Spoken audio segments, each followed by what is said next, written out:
Assalamu alaikum guys, Tactical Gersh here. As things continue to heat up here in Riyadh, it seems the top 4 teams are still bringing the ice. Be sure to drop a like if you enjoyed today's video, and I'm intrigued to hear your thoughts in the comments below.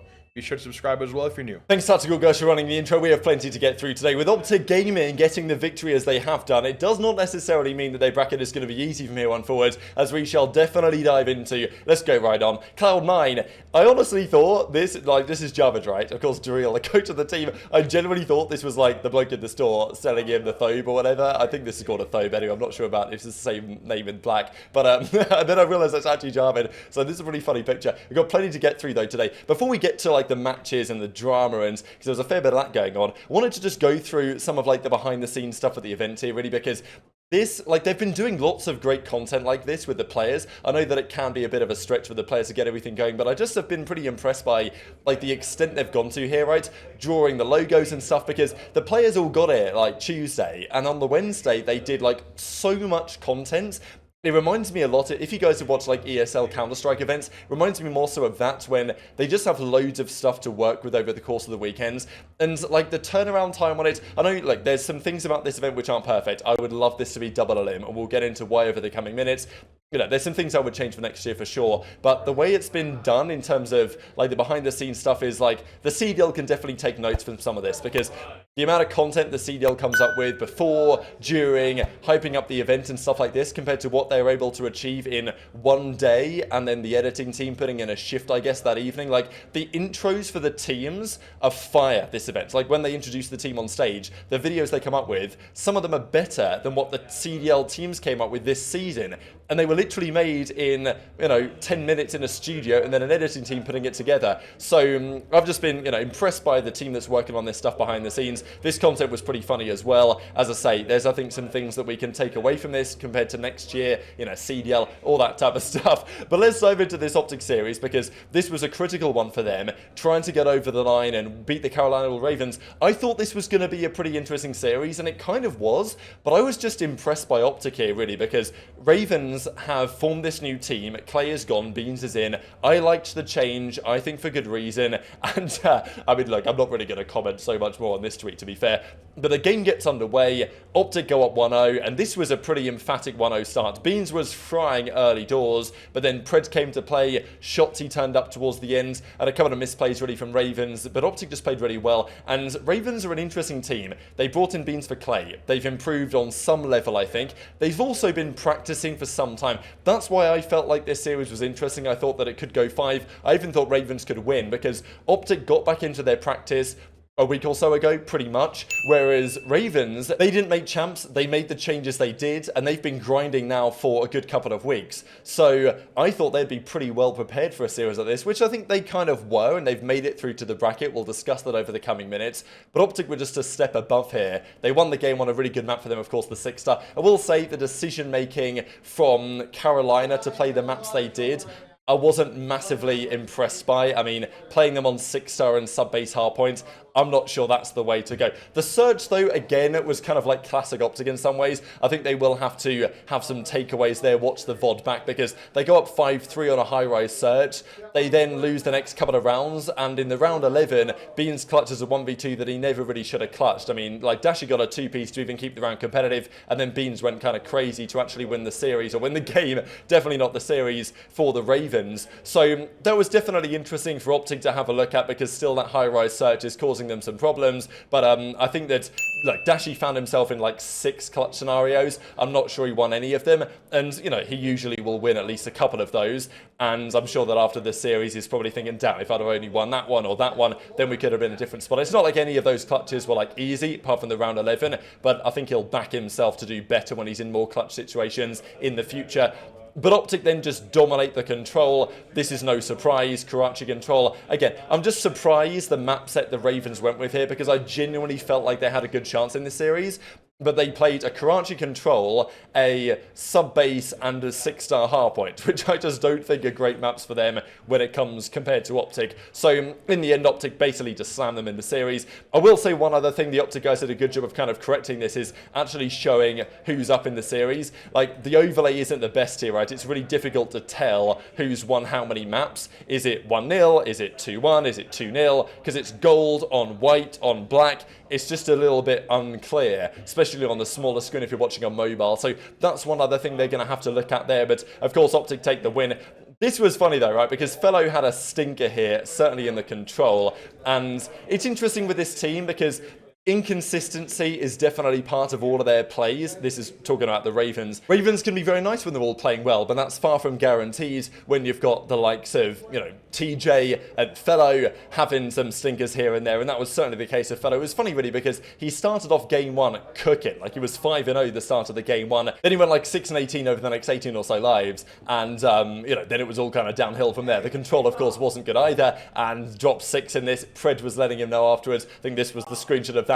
This was a funny screenshot as well because of what we found out that Dashy was saying at this moment, because obviously Dashy wanted to talk some trash, but he kind of withheld himself from doing so. Apparently Exceed, by the way, of course, player for the Stallions, apparently he got like a warning yesterday for like conduct. I'm guessing because he was talking trash or whatever a little bit too hard. So apparently they are like enforcing the etiquette standards to some degree. I don't know if like after a warning there's anything further, but the players have to be a little bit careful, I think, what they say and what they do on the main stage. OpTic get over the line pretty easily in the end. The sub-base was not especially competitive. Ravens go down. They drop to the losers bracket of their group. I will say the group as well was very uncompetitive. Like OpTic handled business against Omit, Vegas handled business against Omit, and Ravens both times handled business emphatically against Vegas. So it wasn't really an especially interesting group in the end. But Kenny was talking all sorts of trash because the way that Ravens play, it's pretty funny. The players can't talk trash on stage to the same extent they would like to. So I think instead they're taking it to the timeline. And this is one example. Kenny basically saying, yeah, we won 3 respawns. We won 3 effectively TDMs because of the way that Ravens decide to play the game. So not the best, to be honest. The overall scoreboard, not the best for Fellow here, and the OpTic guys handle business. But as you'd expect, if OpTic win this group, you'd think, okay, they get a nice bracket, right? But that's not exactly how it worked. OpTic, by the way, on a 6-win streak on LAN for the first time since 2019. Pretty interesting that of all the times of OpTic Gaming, of OpTic Texas, Chicago, whatever over the last few years,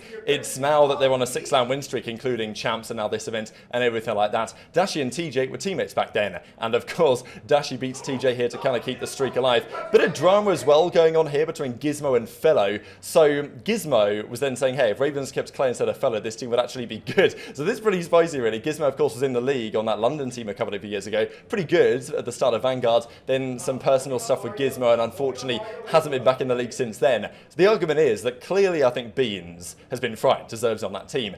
But Clay, if he'd have stayed instead of Fellow, that was an option, right? It was an option that they could have gone for, and Fellow obviously had a pretty rough series there. So Fellow there says, you know, you're the same guy 3-0'd back to London in record time, and they have a bit of a back and forth. Guy's a bum, keep that same energy, plumber. So, I don't know, Fellow talked trash. Did he get much better in the second series? Not necessarily. Before we get there, though, this was the crucial one in terms of determining how the groups were going to turn out, because Cloud9 played Surge, and we heard all the stories for Seattle after the World Championship that they were better than they appeared. Basically, everyone after the event said Surge were frying in scrims, and we were surprised they got top 8. So this, I think, was where we actually got to see how things actually were. HyDra was still cooking, by the way. They won the game 1. HyDra was then dominating in the search and destroy. I mean, this is kind of ridiculous. Kids was 0-4, Skyz was 0-3, HyDra was 10-1. Then the game crashed, they restarted, HyDra was still popping off, but in the end they still lose the round 11. And that was critical in the end, because after losing the round 11, Cloud9 then get 3-0'd in the invasion control, and then lose the game 4 hardpoint as well, as Surge knocked them down to the losers bracket. So great moment for Vancouver, as they are now, of course. And the key point as well of this series, really, being the Sib 04 battle. We know that the tweets were going down, of course, earlier in the season back in April. And, well, remember this one. You think you're actually good. You get 1 win from a top team, get to your head. I'll sell my testes if I ever lose to you guys again, certainly on LAN. And, look, it was inevitable that at some point Sib was going to lose to 04.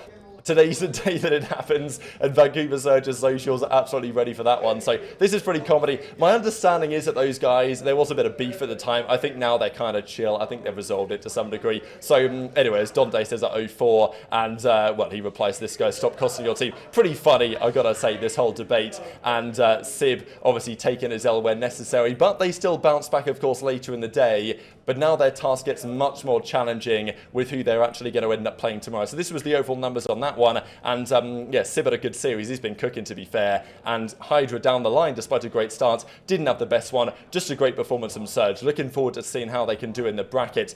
Let's go through the other series relatively quickly. Some of these were slammages. FaZe versus Thieves was ugly, to be honest. It was, apart from map 1, which is kind of competitive, it was a hot 3-0.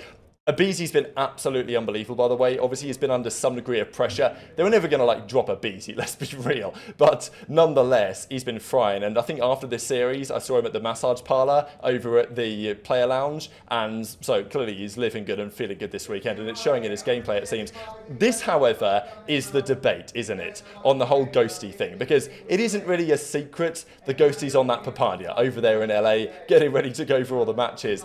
And with no Papania here in Saudi Arabia, it ain't looking so good. And look, is there a correlation there? Probably to some degree, just because it's obviously part of his preparation, right, for his series. And whatever you think of that, nature obviously doesn't care and all this. But I don't know. My feeling is that it's at least had some degree of an effect. Intrigued your thoughts in the comments, but even in the series that he's played against, like, you know, weaker opposition, it's not like, at least the first series they played, wasn't like he was absolutely frying, but aBeZy was. So game 1 was kind of close. After that, it was ugly. FaZe move on in the bracket emphatically. And after this result, they actually became the first team to reach 40 series wins in a season, right? So FaZe hit 37 wins in a season in Cold War. This year, there was some more online games and stuff like that, but I've got to 40 wins in a regular season. Okay, not really a regular season, you know what I mean? Single title is kind of the point that we're making here. 40 wins they've got now, whether you count this or not. I mean, look, it obviously counts. The question is, to what extent does it count? Certainly when we're seeing the bracket play out like this. The way the bracket is looking right now, I really, you know, I wish it was double elimination. It would be great. But even though it's not, it's still going to be some banger games going on tomorrow. The OpTic boys also did a signing. I thought it was, like, the FaZe guys did a signing yesterday down here, and it was pretty busy for that. But the OpTic boys had, like, so much interest, right? There was so many local fans here wanting to get the signings done. This was, I think, the angle that Shotzzy had on the stage when they were doing it. So it didn't look quite like this from, like, our POV up here where I am in this, like, streamer room office thing. But from Shotzzy's POV down on the stage, I guess this is what it looked like. And it was pretty funny to see. So they did a signing today. I thought that was really cool. But let's talk about some of the other series, right? Because Cloud9, they got the job done. They absolutely smoked Gentlemates. Like, these guys, they've got to learn to win a hardpoint, man. Like, the talent is clearly there. Cobra's shown some promise. Harry's shown some promise. Obviously, Bance, we know what he does. Dent has been around years. But, you know, Gentlemates just cannot win a respawn, really, apart from this crouching control to save their life. And their hardpoint is just absolutely abysmal. So, anyway, Cloud9 get the win there. I think one of the interesting things for the Cloud9 series, to be fair, earlier in the day was the fact that Skyz in this one had far fewer damage than really anybody else, which is a consistent trend. And tomorrow against OpTic, that is going to be a real talking point. They crushed the key as well. This is, you know, one of the interesting moments of the tournament. In my opinion, it'd be better if, like, when they crush it, it was like, you know, it snapped or it, like, broke into 3 pieces and something like that. Anyway, they basically crush it with a hydraulic press and then it just kind of is kind of bent. So, I don't know. I think maybe it could have been done a little bit better. We'll see how that works for next year, but I like the idea in general. Gentlemates go out, of course. Marky B and those guys, of course, coaching the team season is over. But that set things up there for as follows, right? So Ravens actually went on to beat Vegas to even get back to this point, so I guess we'll touch on that real quick. Game 1 wasn't very close. Vegas kind of put up a bit of a challenge here. It was the control that Vegas did eventually win. But, I mean, this is a questionable control, I'm not going to lie. Ravens have always been bad at this map, even when they had Clay. It doesn't seem to have changed, to be honest, bringing Beans into the roster. Nero had a surprisingly bad map for him on the Vista. He has a 0.76 to drop out of the tournament. And, you know, everyone else plays pretty well in the series overall. So this is more competitive than the first time, but Ravens clearly a level above this Legion team. What do Legion do? They probably want to have Johnny back over Fame. game, but that probably isn't the only thing they're going to be changing, let's be real, for next season. But Ravens have proved their change has been a successful one, but it sets the bracket up like this. So Ravens are going to play Surge on the lower side of the bracket. That's an interesting game. Surge are probably favourites with the way they took down Cloud9 today and won their group, but again, it's best of 5, single elimination. We're going to talk about everything, of course, with these other games tomorrow. I'm just recording this before the final games end, so, you know, we can get out of here because it's late over here, get some food, that type of good stuff. Toronto on the other side, they play second in Group D, so, you know, the team that gets out of that group, 100T or Law Gaming as it stands, so they have a more achievable side of the bracket. The top side is, like, insanely stacked. There was some debate today on whether it was actually Group A versus Group B, or Group, you know, C versus Group D, or whatever. It turns out, yes, Group A versus Group B, Group C versus Group D, and it just so happens that OpTic Gaming will play Cloud9, as in the Subliners, as in the team that literally was second in the World Championship to them a couple of weeks ago. So, it's a Champs Grand Finals rematch, single elimination, best of 5 in the quarterfinals, and the winner of that probably plays FaZe. So, look, OpTic, you can argue they got bracket blessed, or whatever you want to say, at the World Championship. Maybe this time it's not the case, is it? Because they're going to play massive tournament favourites, potentially twice in the next couple of days before then the Grand Final. So there's clearly a very hard side of the bracket here. This was inevitable if there was any upset that occurred, and of course that's what we've seen, and therefore, guess what happens next? So very much interested to your thoughts in the comments below. We'll talk about, of course, these series tomorrow morning. Hit the like button if you enjoyed, subscribe if you're new, take care, and I'll see you next time.